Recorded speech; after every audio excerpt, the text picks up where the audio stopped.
UK has been supporting Ukraine this whole time. In this sense, not much has changed. It was just a political statement.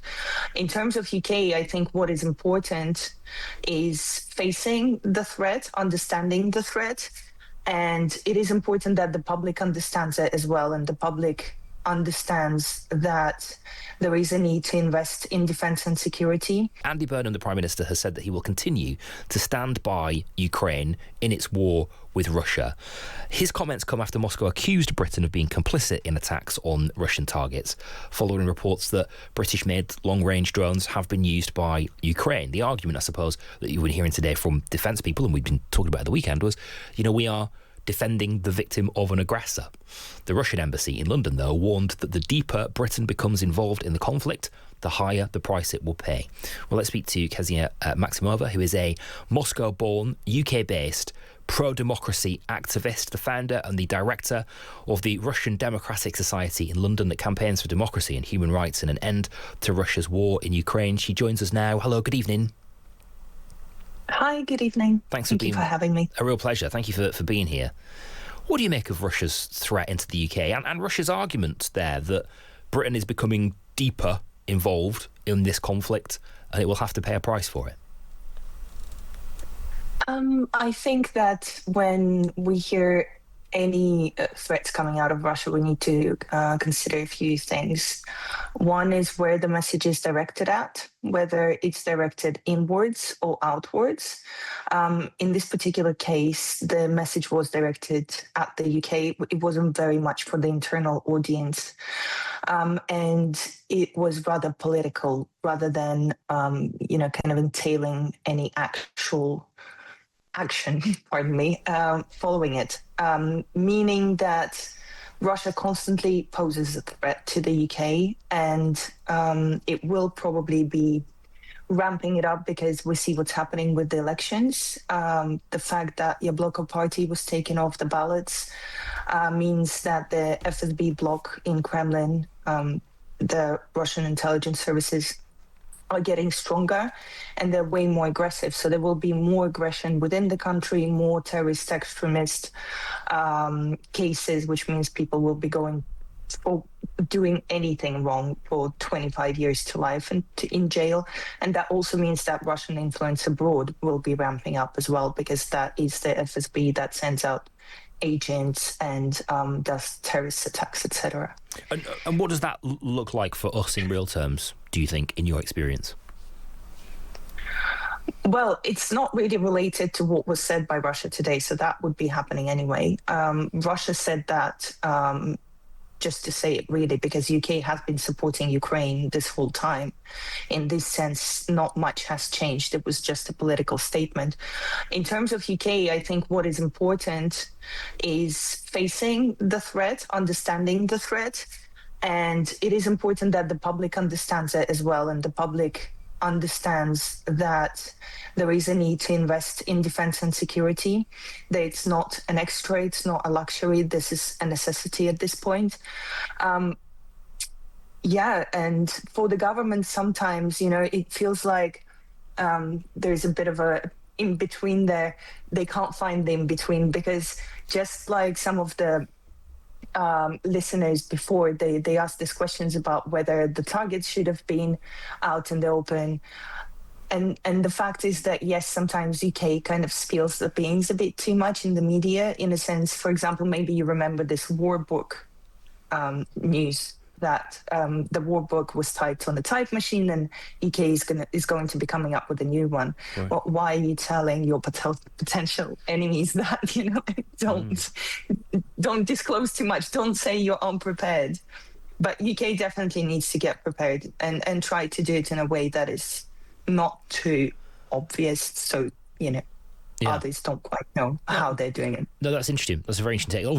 Obviously, the journalist in me has this instinctive desire for transparency, right? These are things that are all kind of happening that involve us, and there is a public interest, but actually maybe there is a national security interest to keep some of that under wraps as well. Is there a risk? I mean, look, Ksenia, I'm keen to get your take on this argument that Russia make. For all of being the appalling aggressor in this war in Europe, is there a truth in there somewhere about the United Kingdom's involvement in this, any NATO country's involvement in this, going too far? Is there a line that we should be conscious of?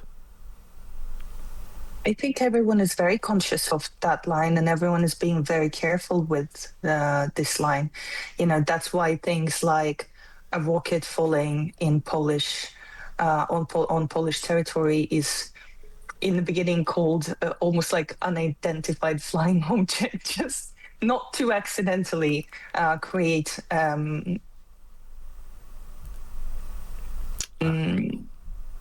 yes.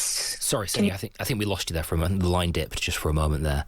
But Okay. you were saying that we got to the point. You were saying that there's an incursion into Poland is described as an unidentified sort of flying object. And I guess what you're describing there is a desire on NATO's end to sort of not just play down its involvement, but play down perhaps the incursions that Russia make into NATO territory or waters or whatever it may be.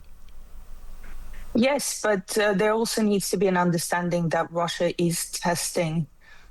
Oh, this might happen again. Sorry, I'm in Kiev, and when air alerts go off, the air raids, my headphones switch to my phone.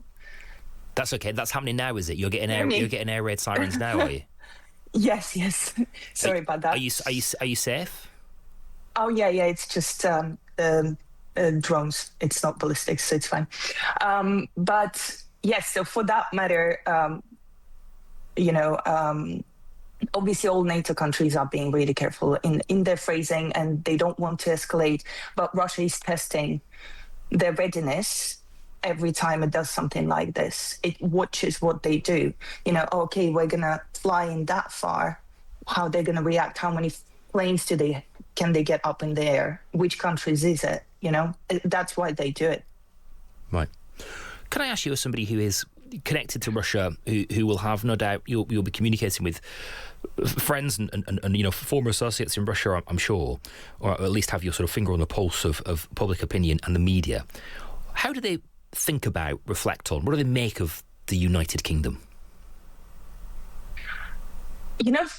Funny enough, UK is not really discussed very much. Obviously, in my family, yes, because my mom is also a UK citizen, and she used to travel to the UK a lot. Now she's a bit worried that if she comes out, she might not be able to get back in without heavy interrogation, and she needs to stay there because of my grandma. Otherwise, the older generation, they don't really know much about the UK. I'm pretty sure they think the Queen is still alive. And there is this omnipotent Anglo-Saxons. That's just it. They just go, the Anglo-Saxons, and that's it. But with younger people or, maybe people in their 40s, UK is perceived more like the Farage's UK, the way kind of Farage would describe it. So people might ask, oh, you obviously have a terrible immigration crisis. There must be immigrants just sleeping in the street and every road, You probably have absolutely no jobs because they stole all the jobs. So it's all this kind of right-wing rhetoric that is being parroted by Russian propaganda.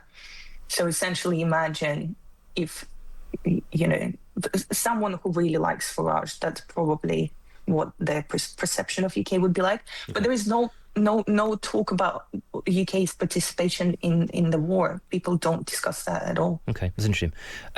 Ksenia, we're out of time. Thank you for being with us. Can I just confirm? Thank you. You are safe at where you are at the moment. And I've got to pick this up because I was so struck with what you said.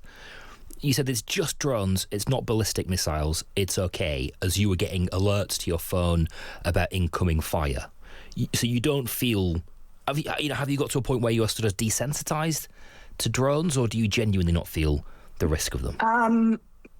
Well, first of all, for some reason, I was never afraid of the sounds. Second, I am quite careful gauging the threat. So I know that drones here will be shot down. The likelihood of anything happening is really low.